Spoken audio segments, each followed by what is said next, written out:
L'Égypte antique, ses grandes pyramides, ses magnifiques œuvres d'art, ses pharaons tout-puissants et ses empires prospères.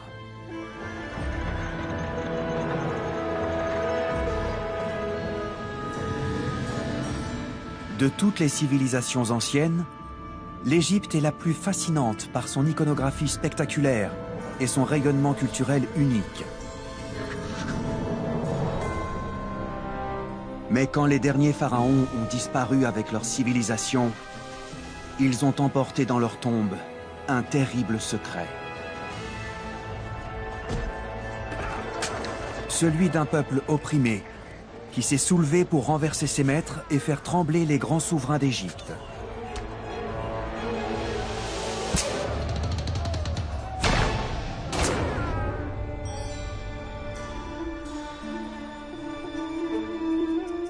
Ces conquérants étaient les Koushites, des maçons, des marchands d'or et des guerriers issus du Soudan actuel. La conquête de l'Égypte par les Koushites est un peu comme l'histoire de David et Goliath. Et pourtant, leur destin hors norme a été effacé des livres d'histoire. Ces Africains à la peau noire ont été dénigrés par les anciens Égyptiens et relégués au rang de sauvages par les archéologues de l'ère coloniale.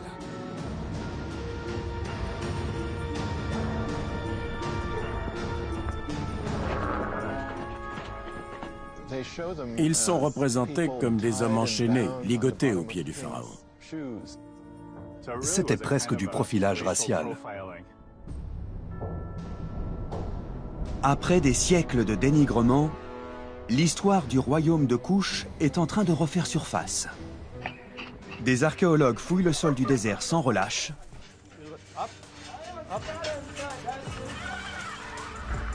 Et escaladent des montagnes.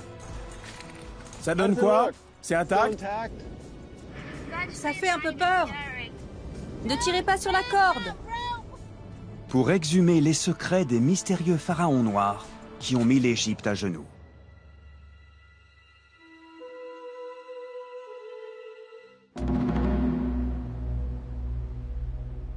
Voici la nécropole royale d'El Kourou, dans le nord du Soudan.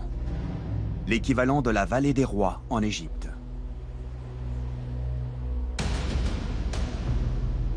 De nombreux souverains koushites sont enterrés ici. C'est l'un des rares sites qui renferme des informations sur leur existence et leur conquête de l'Égypte antique. Et c'est précisément ce qui intéresse l'archéologue Jeff Emberling. Sous la pyramide Q1, son équipe déplace 50 tonnes de terre pour exhumer une sépulture.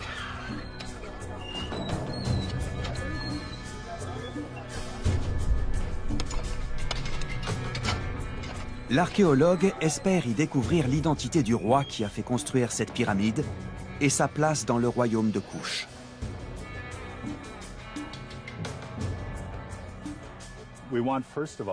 On souhaite avant tout connaître le nom du roi. Mais on espère aussi trouver des indices sur la place que les Koushites occupaient dans l'histoire il y a plus de 2000 ans.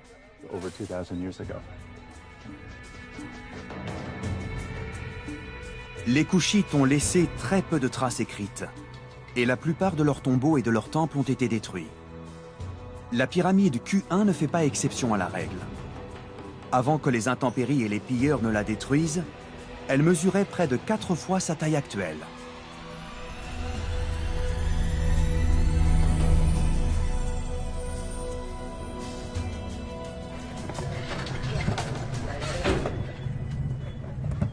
Cette géante déchue a connu un passé mouvementé.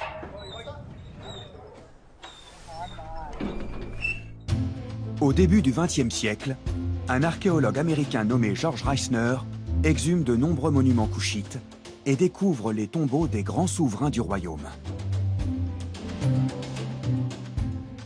George Reisner a été un véritable pionnier dans son travail sur Kouch. Il a commencé ses fouilles en 1908 et les a poursuivies jusque dans les années 30, dans des conditions très difficiles. Il a réussi à établir une chronologie non seulement des grandes périodes historiques, mais aussi de tous les rois de Kouch. Il les a classés dans un ordre qu'on utilise encore aujourd'hui. À El Kourou, George Reisner descend sous chaque pyramide, sauf sous la Q1. La peur l'arrête. Le plafond s'est effondré, emprisonnant ses secrets sous les décombres.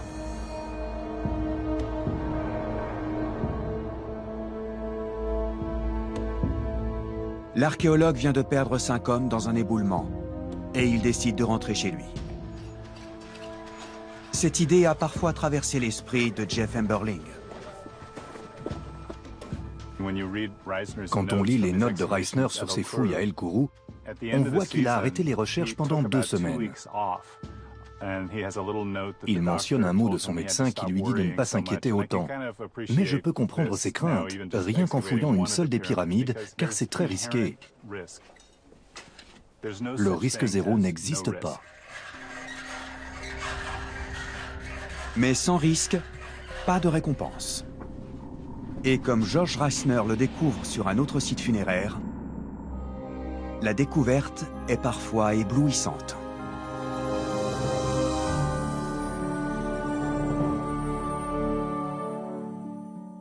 L'archéologue exhume des bijoux en or et des trésors parfaitement intacts.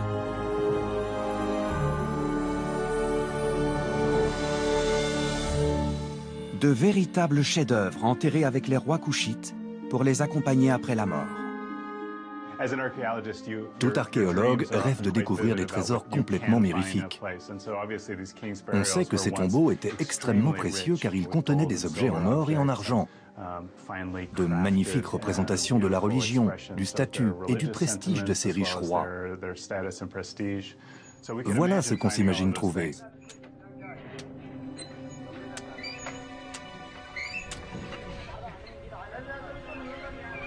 La première grande découverte de Jeff Emberling n'est pas un bijou en or, mais un escalier gigantesque, assez grand pour accueillir la procession funéraire d'un roi, avec un détail plus modeste qui attire son attention. Cet escalier est absolument monumental. Ils ont creusé dans la roche sur plus de 7 mètres.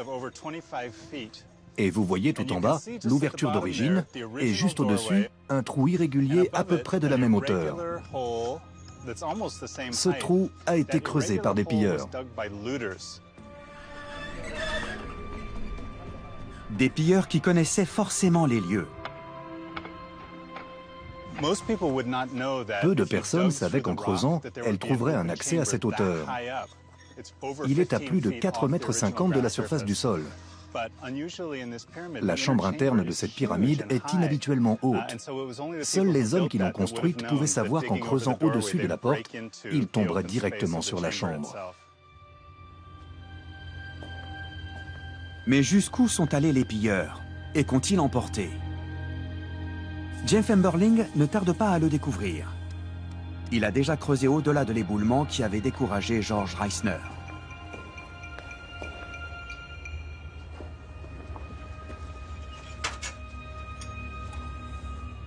On se trouve dans la 2e chambre de la pyramide. Mais en fait, on n'est pas sur le sol de la chambre, car le plafond s'est totalement effondré. Donc on est entre le plafond et l'éboulement. Je pense que quand les pilleurs ont creusé pour accéder à la chambre, le plafond s'est effondré sur eux.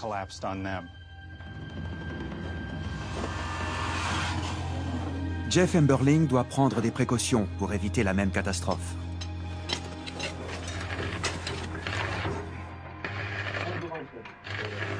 Dans un atelier de fortune élaboré sur place, Ignacio Forcadell, architecte, construit des renforts métalliques. Dans la 2e chambre la plus profonde, on a des problèmes avec le plafond. Des pierres tombent et il s'est déjà effondré plusieurs fois par le passé. Il y a d'ailleurs eu un petit effondrement récemment.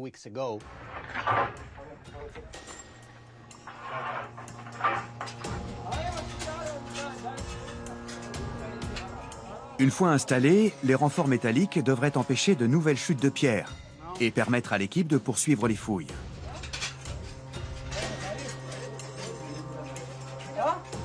Ces archéologues ont une chance de réussir là où George Reisner a échoué.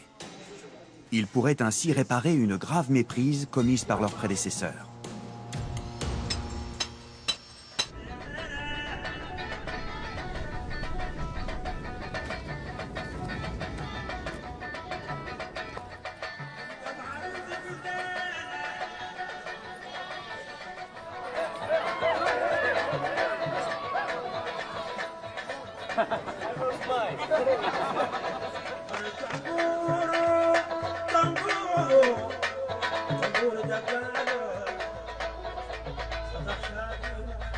Pendant son séjour au Soudan, George Reisner fouille sur des terres d'une grande richesse culturelle. Il exhume l'histoire africaine à une époque où son jugement scientifique est influencé par les convictions coloniales sur la supériorité de la race blanche.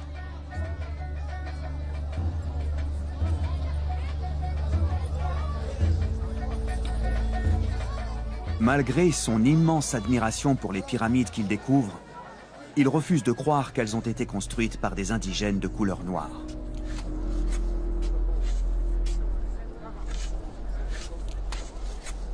Ses préjugés semblent même l'aveugler totalement.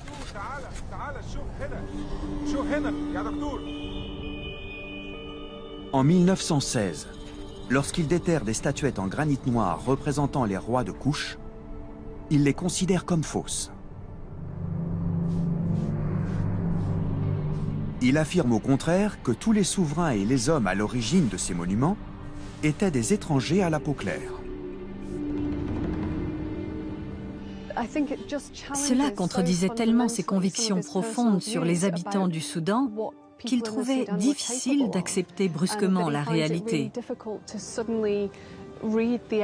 C'était même un obstacle insurmontable.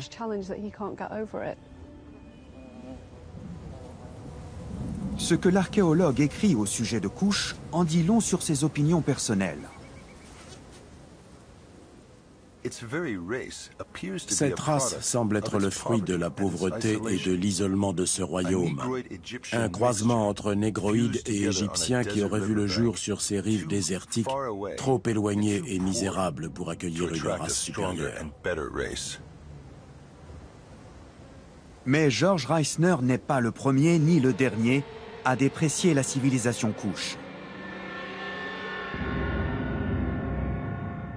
Jusqu'à récemment, la majorité des archéologues pensaient que le royaume de Kouch, souvent appelé Nubie, n'était qu'un État dépendant de l'Empire égyptien.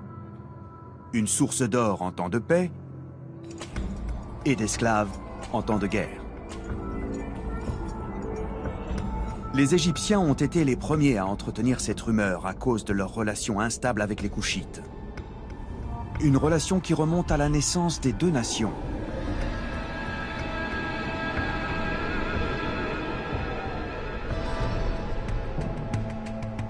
Le site de Kerma, au Soudan, se trouve à environ 270 km d'El Kourou, en aval du Nil. Au centre se dresse une défoufa, une imposante construction en briques crues. Ce temple en l'honneur du soleil aurait été construit 2500 ans avant notre ère, quand les premières pyramides étaient édifiées en Égypte et le cercle de Stonehenge en Angleterre.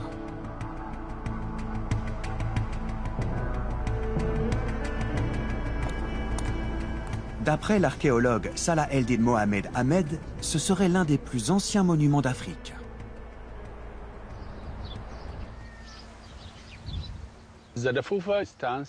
La défoufa se dresse au centre de l'ancienne cité de Kerma, l'une des premières jamais construites et certainement la plus ancienne d'Afrique.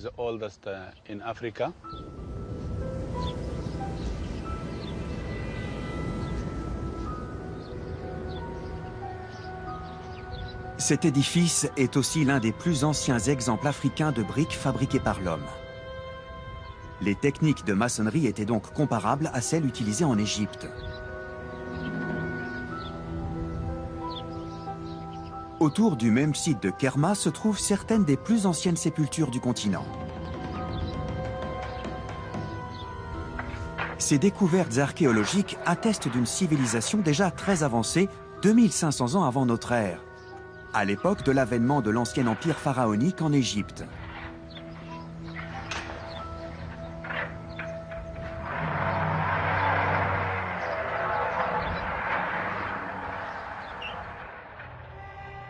Les deux royaumes sont d'abord amis, liés par un intérêt commun.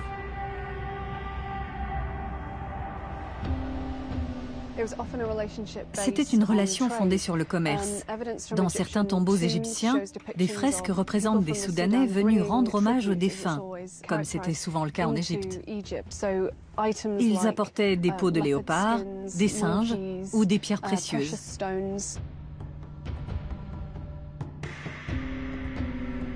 En raison de son emplacement sur les rives du Nil, Kerma devient vite un carrefour commercial entre l'Afrique subsaharienne et l'Égypte. Les marchands d'ébène, d'ivoire et d'animaux exotiques y transitent pour rejoindre le nord. Mais c'est l'or qui fait la fortune et l'influence du royaume de Kouch.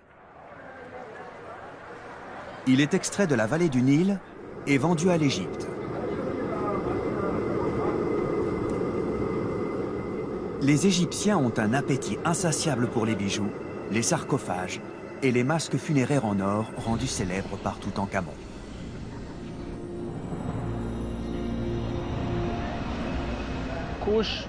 Traditionnellement, Kouch était connu par les Égyptiens comme le royaume de l'or.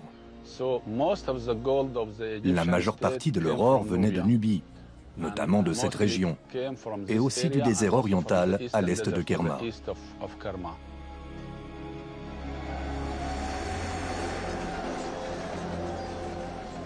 Les Égyptiens évoquent également les talents d'archers des Kouchites. Ils les surnomment le peuple de l'arc et les engagent comme mercenaires. Des dessins représentent aussi les Kouchites comme des lutteurs hors pair.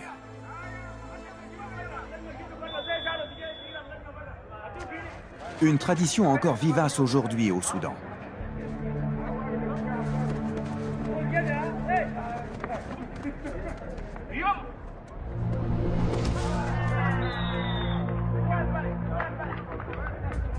Les Égyptiens de l'Ancien Empire ignorent alors que l'armée de Kouch se retournera un jour contre eux. Leurs prétendus alliés commencent à avancer leurs pions. Ils étendent leur territoire par de modestes incursions au-delà de la frontière. Les Égyptiens ripostent tout d'abord par de la propagande, puis par une déclaration de guerre. Il les qualifiait de misérables ou de vils. Les représentations égyptiennes des Kouchites à cette époque les dépeignent comme des hommes enchaînés, ligotés aux pieds du pharaon. Dans l'art égyptien, les Kouchites sont représentés de façon très stéréotypée. Très souvent, on voit le pharaon qui tient des prisonniers par les cheveux et les exécute en les frappant à la tête avec sa massue. C'est une représentation classique des Kouchites, celle d'individus opprimés qui ne méritent que la mort. Les représentations égyptiennes des Kouchites, du moins officiellement, les décrivaient comme un peuple tribal et sauvage. C'était presque du profilage racial.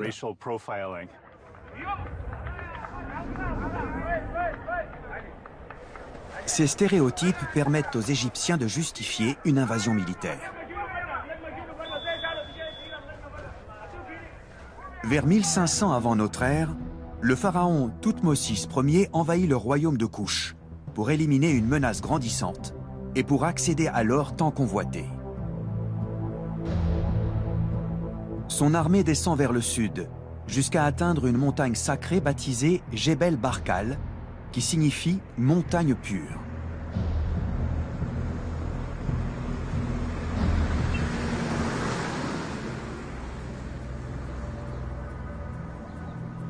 Sur sa face sud-ouest, une aiguille de 75 mètres se dresse vers le ciel. Pour les Kouchites, sa forme phallique en faisait un symbole de création et de fertilité.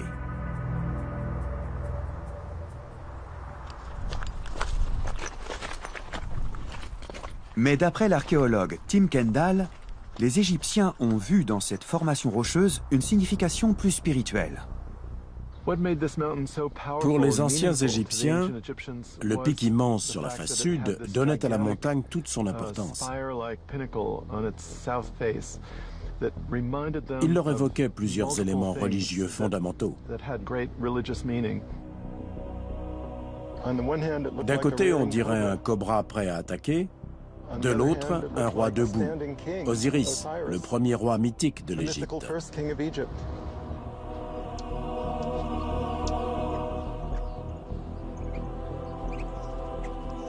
La clé de l'énigme est le cobra. Dans la mythologie égyptienne, ce serpent est étroitement lié à la royauté. Les déesses prennent la forme d'un cobra pour protéger le roi. C'est pour cela qu'il est représenté sur la couronne des pharaons, y compris sur celle de Toutankhamon.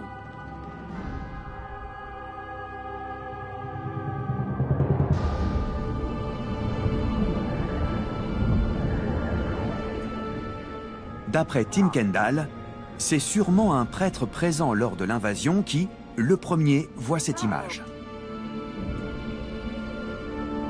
Telle une hallucination, la montagne prend vie sous ses yeux.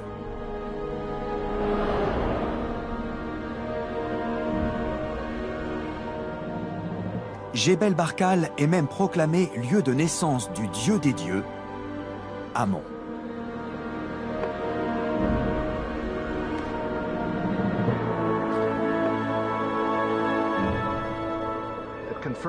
Cela a conforté le roi d'Égypte dans l'idée qu'il était le souverain légitime de ce royaume.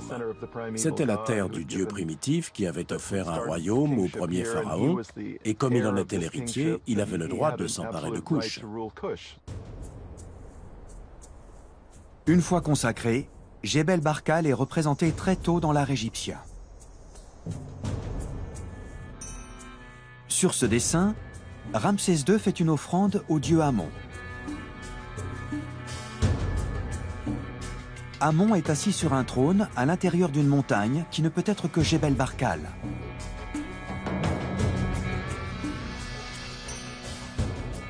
Le pic est représenté par un cobra géant coiffé de la couronne blanche de l'Égypte.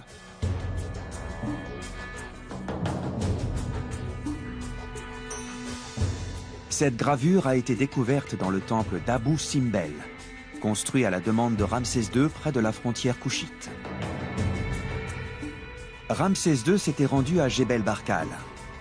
La montagne aurait même donné au pharaon l'idée d'orner Abou Simbel de 4 statues à son effigie.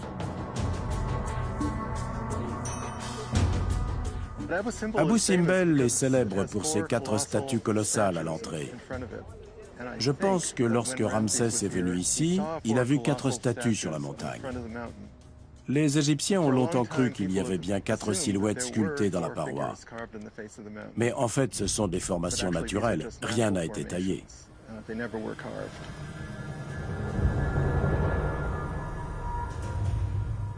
Ramsès, ainsi que d'autres pharaons, construisent des temples proches de Jebel Barkal. Ils espèrent bénéficier de la protection de la montagne en se faisant couronner sur ce site sacré.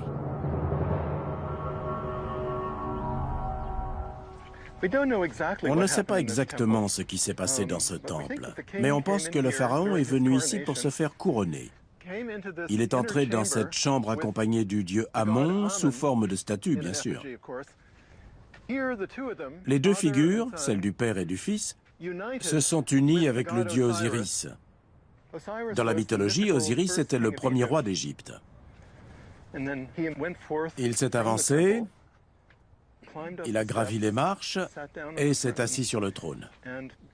Là, il a été couronné et a rejoint l'entrée du temple, où il a été salué par la foule comme le nouveau Dieu vivant.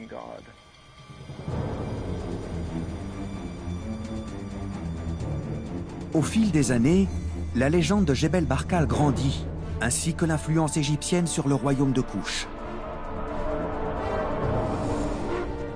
Les Couchites adoptent la religion de leurs voisins, vénèrent le dieu Amon et commencent même à construire des pyramides.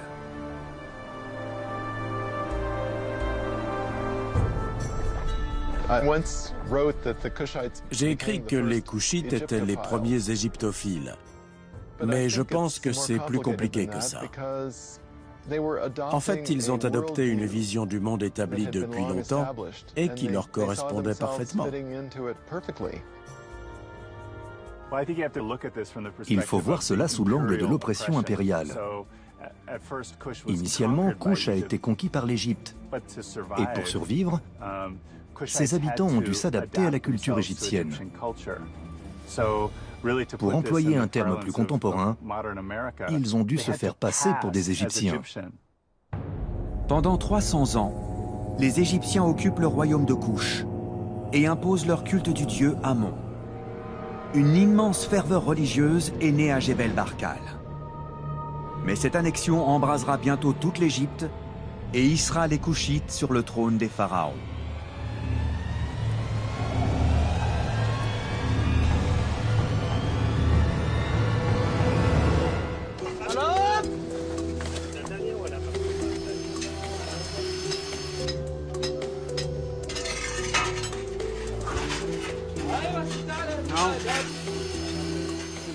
Dans le tombeau de la pyramide Q1 à El Kourou, Jeff Emberling et son équipe ont déjà creusé plus loin que George Reisner il y a un siècle.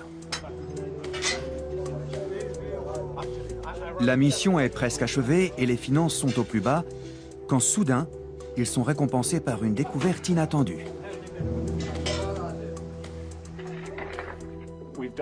On a fourni un effort titanesque pour creuser à l'endroit que Reisner avait découvert. Pendant tout ce temps, on n'a jamais cessé de se demander s'il y avait 2 ou 3 chambres funéraires. On vient de découvrir le passage vers la 3e chambre intérieure. C'est palpitant. On voit très bien le contour de cette entrée magnifiquement préservée qui ouvrait sur ce qui devait être la dernière chambre funéraire de cette pyramide. Une chambre qui renferme peut-être un trésor d'objets funéraires ou les ossements d'un roi. L'équipe scientifique a déjà découvert un indice important sur le souverain à l'origine de la pyramide.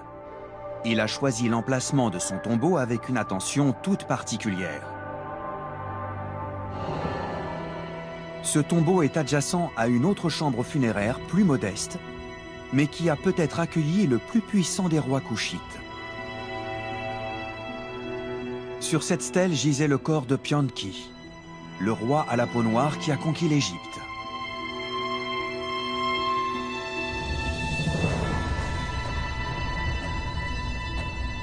« 750 ans avant notre ère et 800 ans après leur invasion, les Égyptiens se retirent de Kouch. Le nouvel empire de Toutankhamon et de Ramsès II a sombré dans le chaos.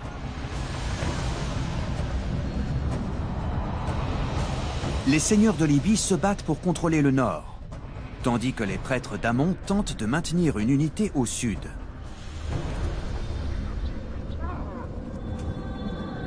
Les prêtres craignent pour le culte de leur dieu souverain. Ils savent que leur survie dépend de la réunification de l'Égypte, désormais divisée. Alors ils se tournent vers le plus improbable des sauveurs, cet empire colonial si souvent dénigré, le royaume de Kouch.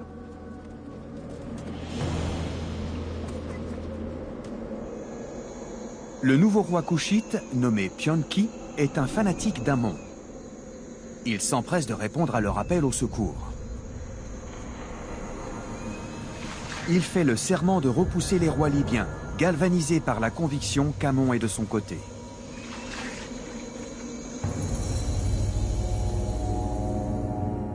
Il déclare « Les dieux choisissent un roi, les peuples choisissent un roi. Moi, c'est Amon qui m'a choisi. » Son armée remonte le Nil en direction du nord, jusqu'à Thèbes. Il dit à ses soldats, « Bandez votre arc et décochez vos flèches, que les peuples du nord plient sous mes mains. »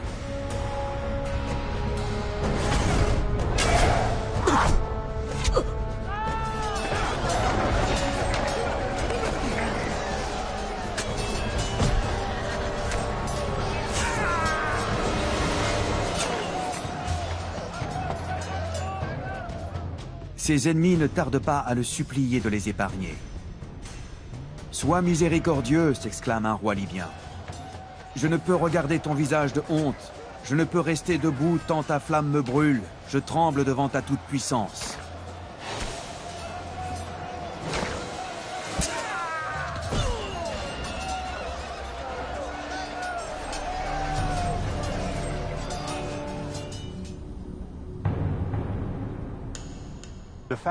La conquête de l'Égypte par les Couchites est un peu comme l'histoire de David et Goliath. L'Égypte avait des cités et des temples immenses, beaucoup d'habitants, et dans le royaume de Couche, les villages étaient plus éparses. On ne sait pas encore très bien comment le roi a pu réunir une telle armée.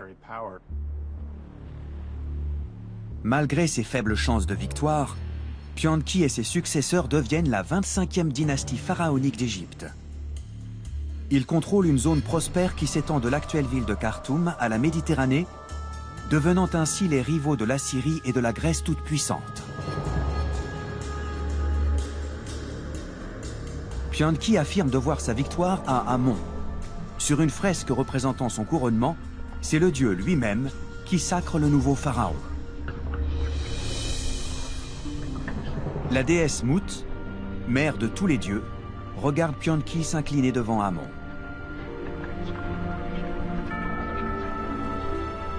Il fait une offrande au dieu à la tête de bélier. Amon lui répond « J'ai prédit quand tu étais encore dans le ventre de ta mère que tu régnerais sur l'Égypte. »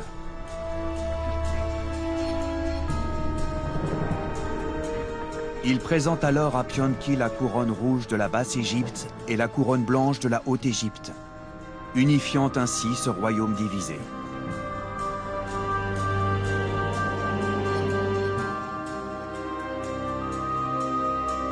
La stèle du sacre de Pianki porte un message hautement symbolique pour un peuple aussi fervent.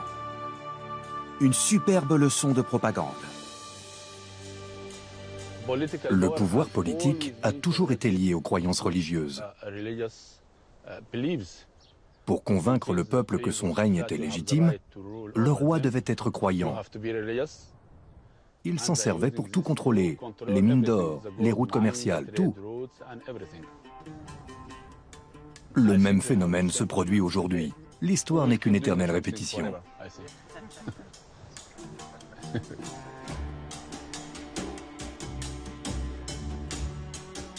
Pianki règne sur l'Égypte depuis Couche pendant une douzaine d'années, avant de transmettre la couronne à son plus jeune frère, Shabaka. Le nouveau roi part vers le nord, à la conquête de la capitale Memphis, et sème l'instabilité politique dans le delta du Nil. Il entreprend une campagne de grands travaux, du jamais vu depuis l'avènement du nouveau royaume d'Égypte.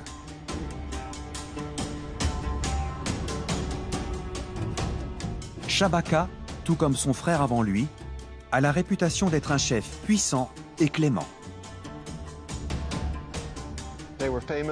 Ils étaient connus pour être respectueux et magnanimes. Par exemple, ils n'exécutaient pas leurs prisonniers, ils leur pardonnaient. Ils leur faisaient creuser des canaux.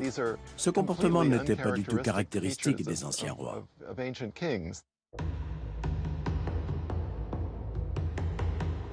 Le règne triomphant de Pianki puis de Shabaka ouvre la voie au pharaon Taharka, qui combat les ennemis de l'Égypte bien au-delà des frontières de l'Empire. Vers l'an 700 avant Jésus-Christ, il sauve même Jérusalem et le temple du roi Salomon d'une offensive des Assyriens. Pour cette action inscrite dans l'Ancien Testament, les historiens hébreux considèrent Taharka comme le sauveur de leur peuple. Mais les Assyriens ne tardent pas à se venger. Ils multiplient les invasions pendant le règne de Taharka et repoussent ses frontières jusqu'à Thèbes.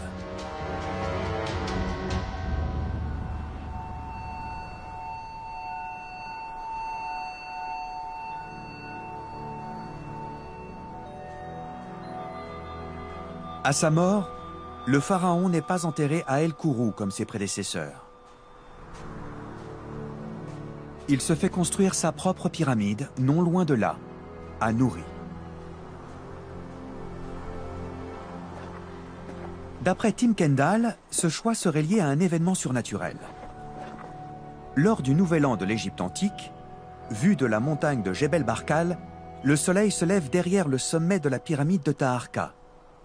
Il symbolise la vie et la résurrection.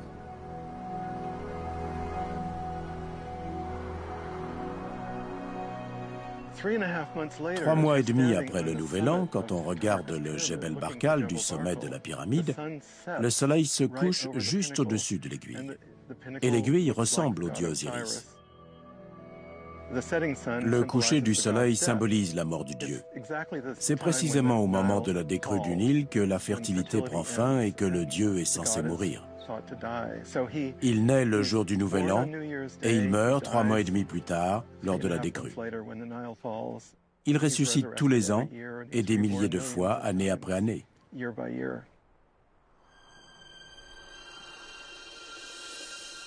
Taharqa aurait donc fait construire sa pyramide ici pour être lié à Jebel Barkal, et donc à Osiris pour l'éternité.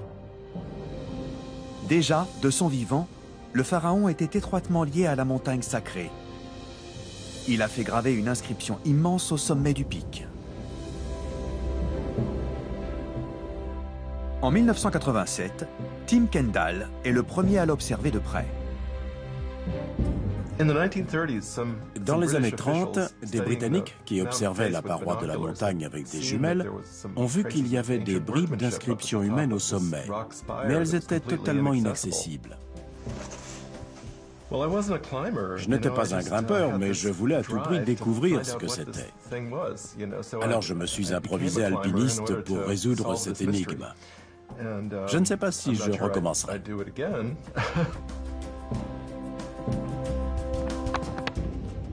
Tim Kendall entreprend plusieurs ascensions très risquées. Escalader un pic friable de 75 mètres de haut tout en le photographiant est très dangereux. Pour finaliser son rapport, il a besoin de photos de meilleure qualité. Quand on a effectué cet exercice en 1987, on a obtenu des résultats qui paraissent aujourd'hui rudimentaires. J'ai pris contact avec 2 alpinistes et je leur ai demandé de terminer cette mission. C'est par là qu'on est monté en 1987. Hazel Findlay et Madeleine Copes se sont mesurés à des sommets sur plusieurs continents, mais jamais au Soudan.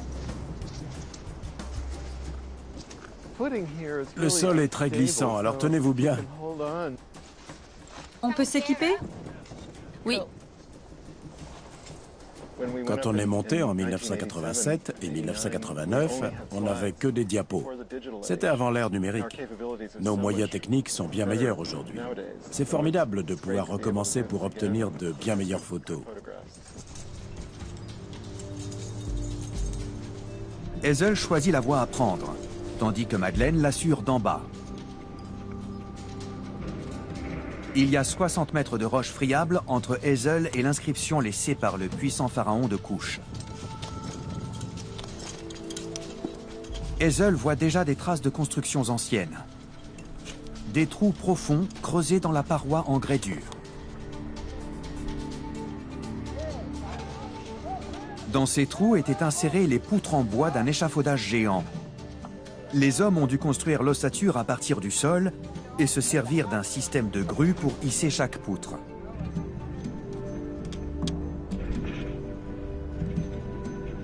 Tout comme Hazel, ils visaient le sommet.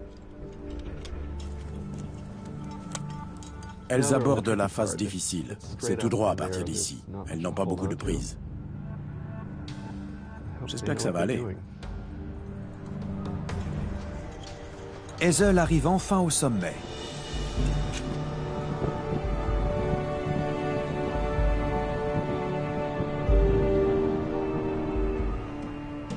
L'investigation peut commencer.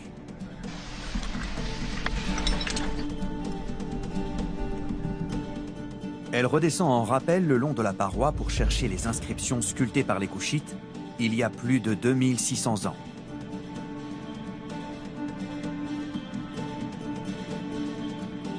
Une proclamation de la toute-puissance du pharaon Taharqa.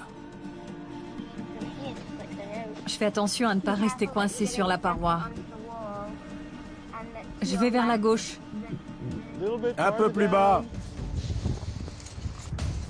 Super. Maintenant, dirigez-vous vers l'avant. Vous voyez l'inscription? Ah oui.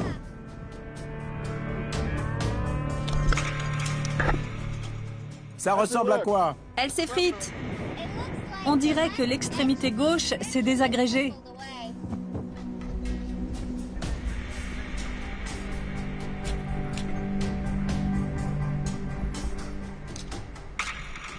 Vous voyez des traces de clous?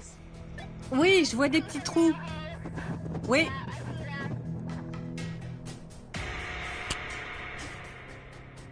Tim Kendall pense que des feuilles d'or étaient clouées sur les inscriptions pour attirer le regard de celui qui passait au pied de la montagne.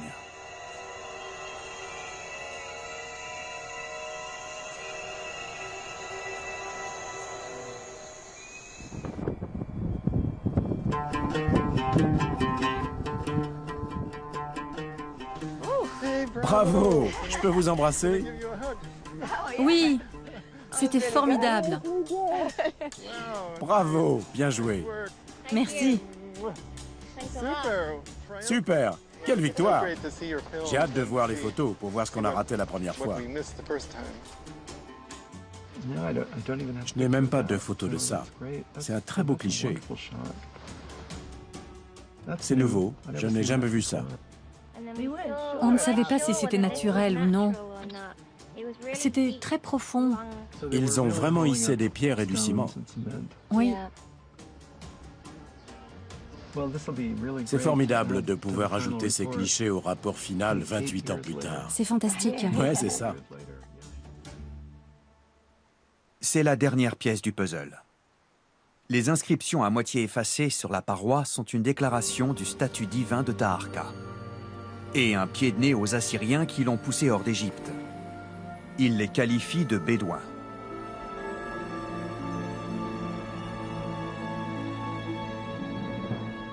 Moi, Taharqa, Dieu bienfaisant, roi de la haute et de la basse Égypte, Dieu éternel. J'ai détruit les Bédouins d'Asie et j'ai anéanti les habitants du désert de Libye.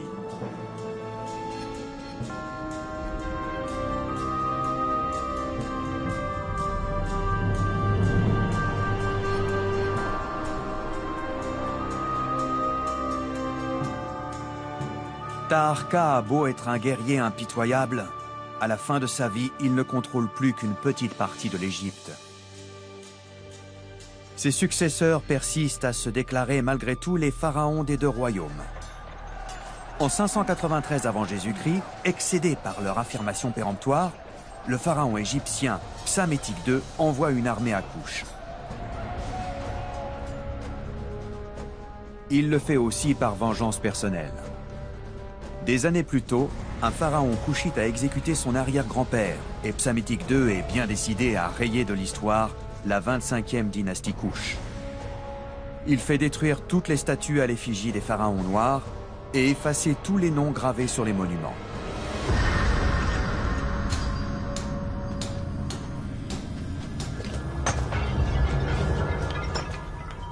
Insulte suprême. Ces soldats détruisent même le cobra égyptien sacré sur la couronne des rois couchites.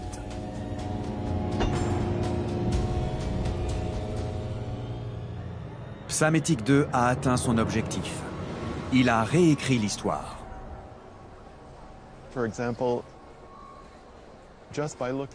Sur la façade du musée du Caire, toutes les grandes dynasties d'Égypte sont gravées sur des plaques de marbre. La seule qui manque est la 25e.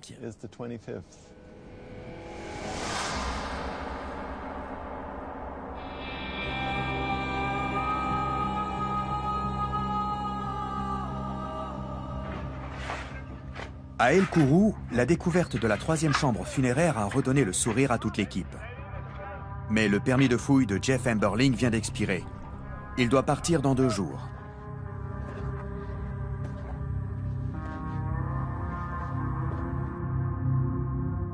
Les ossements, les bijoux et l'identité du pharaon ne sont peut-être qu'à quelques mètres de lui. Mais il va devoir attendre l'an prochain pour les exhumer.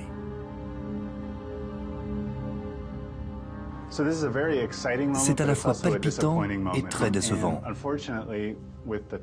Malheureusement, avec le temps et les ressources dont on dispose, on ne peut pas continuer les fouilles en toute sécurité cette année. C'est très décevant d'en être arrivé là, d'avoir déplacé des centaines de tonnes de sable, mais on sait que ça n'aura pas bougé d'ici l'année prochaine. On reviendra et on espère faire de magnifiques découvertes.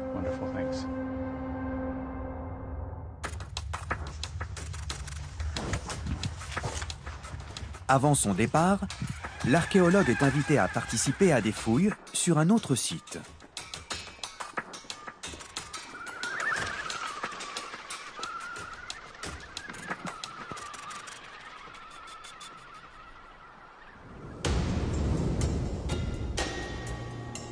Voici le village de Zouma, le site d'une sépulture noble construite environ 1000 ans après la mort de Taharqa.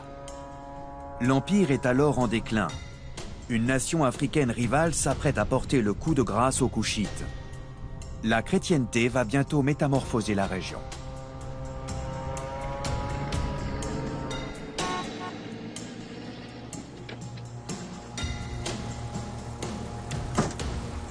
Salut Jeff. Salut Mahmoud. Bonjour. Comment vas-tu? Content de te voir.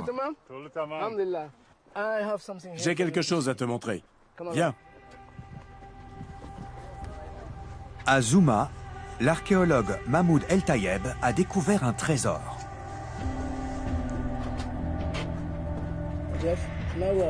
On approche de la chambre funéraire. Je vais te montrer. La disposition de ce tombeau en grès blanc est différente de celui de la pyramide Q1. Une galerie conduit jusqu'à un puits et les chambres funéraires sont en contrebas.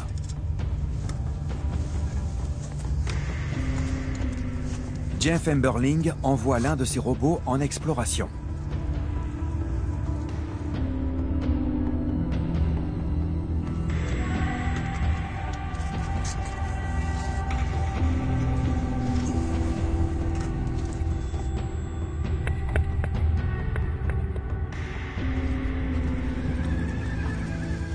Plusieurs objets cassés indiquent que cette sépulture a été pillée comme tous les tombeaux koushites. Mais pour les archéologues, cela reste une formidable mine d'indices.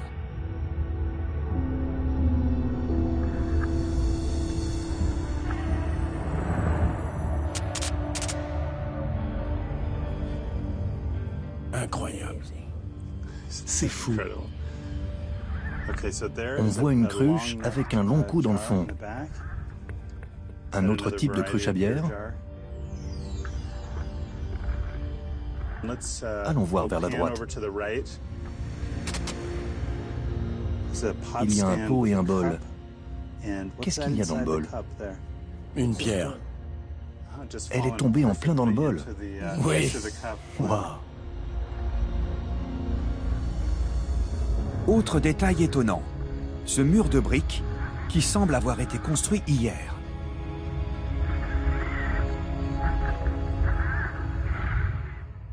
Voyons si on peut avoir une bonne vue de la sépulture.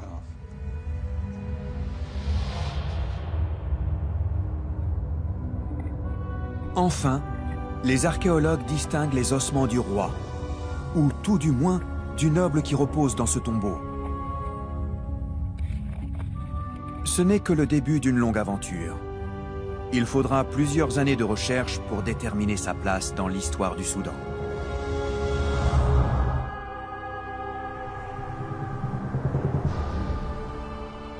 À l'époque où Zouma a été édifié, l'influence de l'Égypte avait déjà commencé à décliner. Et les rois de Kouch ne construisaient plus de grandes pyramides.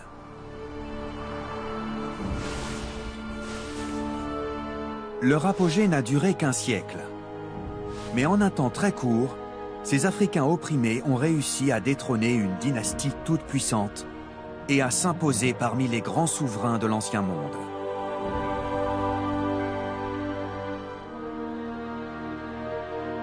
Désormais, grâce au travail acharné des archéologues, les pharaons noirs du Soudan sortent de l'ombre pour reconquérir leur place dans l'histoire.